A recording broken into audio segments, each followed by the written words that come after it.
Welcome back to another efed audio with me, James Morehouse, who runs the efed.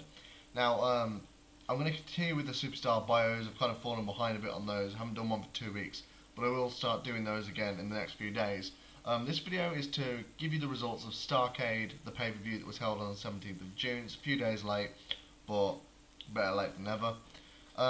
Starrcade was kind of built around kind of the NWA WCW kind of nostalgia kind of thing, and I tried to book the show as well as I could to try to incorporate a lot of kind of NWA and WCW style of booking. So let me know what you think, if you think I was successful in that.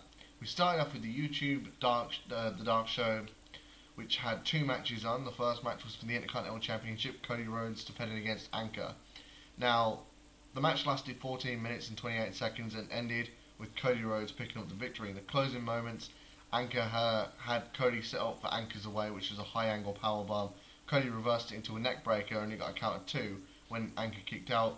Cody Rhodes went for the beautiful disaster, but Anchor moved out of the way and then hit Cody with a hard clothesline. Set him up for Anchor's Away again, but Cody kind of got out of it and then hit Anchor with the crossroads to put him away for the 1, 2, 3. Cody Rhodes still the Intercontinental Champion. A video package then ran on the Titantron containing highlights from the WCW and NWA promotions and featured kind of a build towards that night's biggest matches. We then got to the last match of the Dark Show, which was a Divas Battle Royal for the vacant Divas Championship. Marilyn Draper, the former champion, was announced to be out of action for the next few weeks or months for an undisclosed amount of time, so she's had to vacate the title. No word yet on what that is.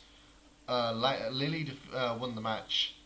Layla, Lacey Starr Knight, Alicia Fox, Vampira, Natalia, Eve Torres, Kelly Kelly, Gabriela Perez, Crystal Sky, Amanda Heavens, Beth Phoenix and Gwyneth were also involved in the match.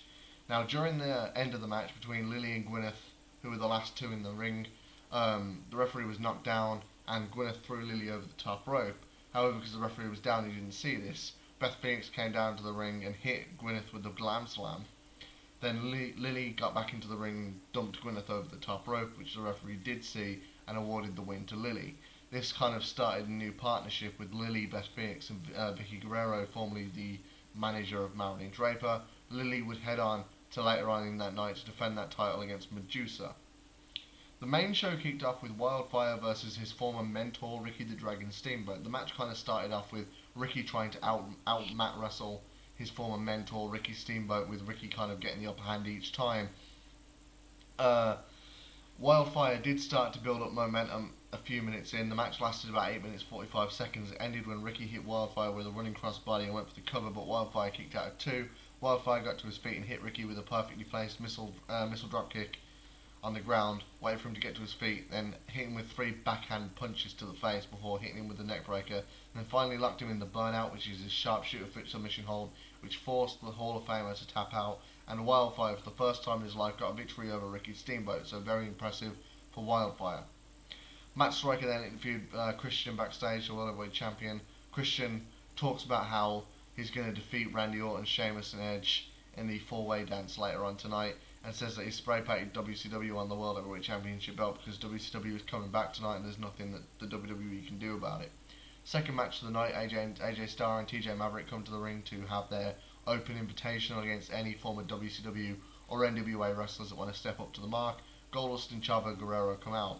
The match lasts 10 minutes and 32 seconds. It ends when Goldust sets TJ up for the final cut, but TJ hits him with a neck breaker, tags in AJ Starr, who hits the falling star. TJ knocks Chavo off the apron, which allows AJ to pick up the victory over Goldust. AJ Starr and TJ Maverick defeating Goldust and Chavo Guerrero in this tag team match.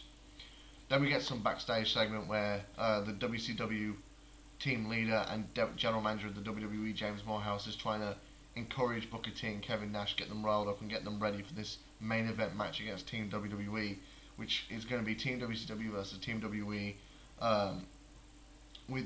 If Team WWE win, then WCW will not come back as the third brand. If Team WCW win, WCW will be back in the place where ECW once was.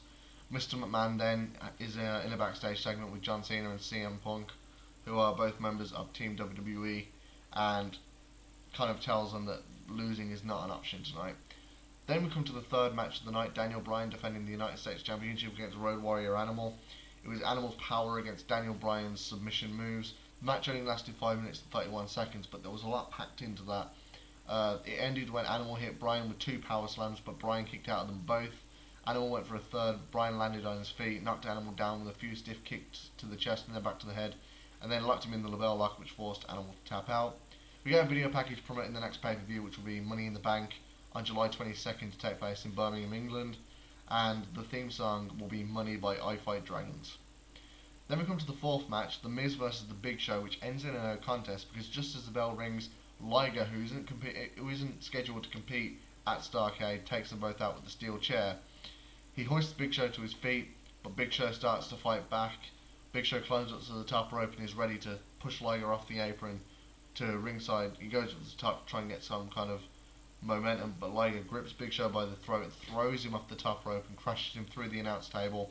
He then finds The Miz kind of crawling up the entrance ramp to get away. Liger chases him off up there and powerbombs him off the stage.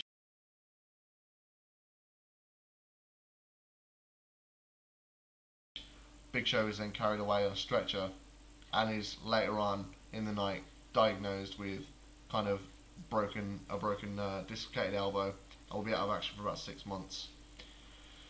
Next we get the Divas Championship match between Lily and Medusa. The match only lasted 3 minutes and 44 seconds. Lily hit Medusa with a neck breaker and set her up for the Manchester Curse, which is kind of Gail Kim's eat defeat. But Medusa rolled out of the ring after she, or just before she hit the move. Re-entered the ring again, went to capitalise, but Lily caught her with the Manchester Curse this time and picked up the victory. As soon as she did, the Course theme song hit and Wade Barrett led the WWE Tag Team Champions Heath Slater and Justin Gabriel out from the back. Barrett kind of comes to the ring, gets a microphone and starts talking about how WCW will not come back. He says he was a fan of WCW when it was around, but he hopes WCW does not come back tonight because James Morehouse is a horrible WWE general manager and he would not know how to run WCW. He's going to run it into the ground and tarnish the legacy WCW once had. Rex Adams, the former core member, comes out and starts telling Wade Barrett how the next time he meets him, the two are going to really beat the crap out of each other. And then brings out Taylor Morehouse and Zachy Justice, who were taken out 2 weeks ago by Slater and Gabriel, and announces an impromptu tag team championship match between the two teams.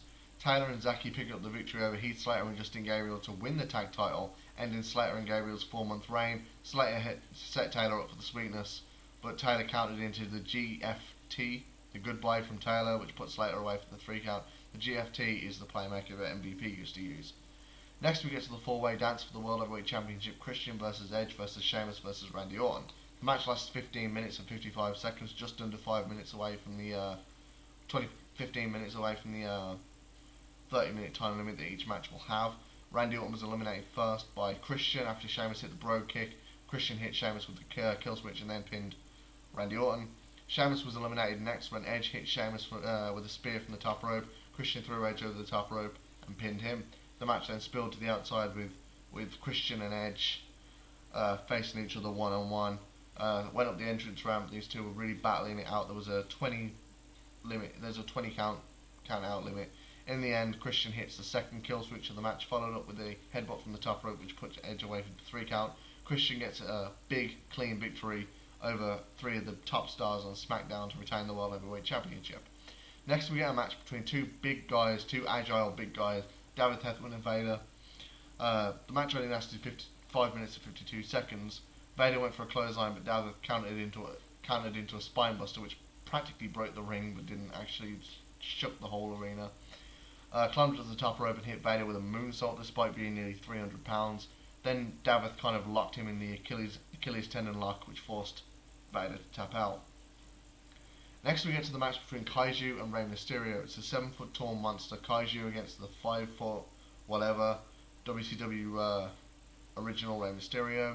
Kaiju ends up winning the match in 6 minutes and 53 seconds. Mysterio hit Kaiju with a jumping DDT, then hit him with a 619.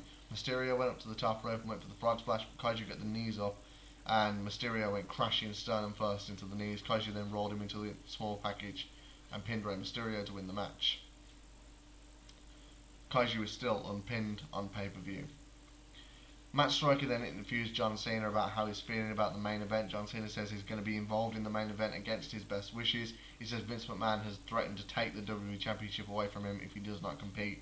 He says he does not want to stop the fans from seeing this WCW come back, because it's what they want to see. But at the same time, he doesn't want to lose his championship, so he's going to do what he always does, and that's fight to the last breath. Next we get Hachi Ohana versus Grant McMurray. Hachi Ohana defeats Grant in about 7 minutes.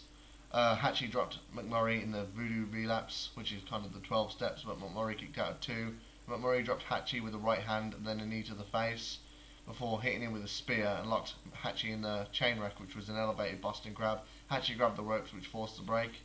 McMurray began arguing with Mike Chioda, the referee, turned around to catch a chokeslam from Hachi, then Hachi followed up with his Rat Nation elbow drop for the win. This was Grant McMurray's last match. He announced it in advance that it would be a retirement match, but McMurray also added this stipulation that if Hachi lost, Hachi would leave the WWE with him, because Grant wanted to kind of take Hachi out with him. He wanted to take Hachi out with him by beating him, but Hachi Ohana defeated Grant McMurray in McMurray's last ever match and saved his own career. Matt Striker then interviews Jeff Jefferson, the Handsome Devil, backstage about his match with Jeff Jefferson. The Handsome Devil kind of makes note of Grant McMurray losing to Hachi Ohana, since in the start of the Handsome Devil and Grant McMurray's career they were bitter rivals and feuded over the majority of 2008 of the WWE Championship. And the Handsome Devil kind of sings, na na na na goodbye to Grant McMurray. Then starts talking about how Jeff Jefferson has proclaimed himself to be the champion of champions and walks around with an unofficial championship, and says that he will beat Jeff Jefferson tonight and then go on to become the world heavyweight champion. That match kicks off and Jeff Jefferson defeats the Handsome Devil within 9 minutes and 26 seconds. Jeff threw a steel chair into the ring and also the ring bell. As referee Justin King was disposing of the chair, Jefferson tried to use the bell as a weapon, but the Handsome Devil ducked it and punched him in the face, forcing Jeff to drop the bell. The Handsome Devil threw the ring bell out to ringside, and Jefferson kind of took this advantage and hit him with 2 consecutive sit-out power bombs for the win. Next we get to the main event, which was Team WWE versus Team WCW. First, CM Punk was eliminated when Kevin Nash hit him with the jackknife powerbomb for the 1-2-3. Kevin Nash was then eliminated by John Cena. Booker T was then eliminated by John Cena. James Morehouse then eliminated John Cena. It came down to James Morehouse and Mr. McMahon, which kind of seemed like James was going to win, being a 9-time world champion, and Mr. McMahon not really being that much of a favourite to win, especially on his own. But just as James is about to hit the aneurysm on Mr. McMahon and win the match, Liger runs down to the ring and throws a steel chair to Mr. McMahon, who hits James in the head with it, then goes for the cover, but James kicks out at 2. Liger gets in the ring and hits James with a stupefier, which allows Mr. McMahon to get the 1-2-3. 25 minutes and 23 seconds in, Team WWE beat Team WCW thanks to outside interference from Liger. Team WCW is not coming back as a brand. So there you have it. Those are the results for Starrcade. Drop a comment down below. Tell me what you thought of the pay-per-view. Money in the Bank will come to you on the 22nd of July, or a few days after actually, for these live results. As always, like the page on Facebook, both the efed, the Twitter page, and the media page. I'll drop those links in the comment section below. So if you've been following this efed, thank you for your support, and continue to show your support in future videos and by liking us on Facebook. So that's practically it now for the Starrcade results. I will be doing results for Money in the Bank as well. For weekly shows, you will have to like the page on Facebook, because I'm not doing this 3 times or 4 times a week. The weekly shows are Monday Night Raw, Tuesday night NXT, Thursday night Superstars, and Friday night SmackDown. So like the page and you will get the results of those. Otherwise, just keep subscribed to this page and you will get the pay-per-view results. Thank you for watching, and I'll see you next time.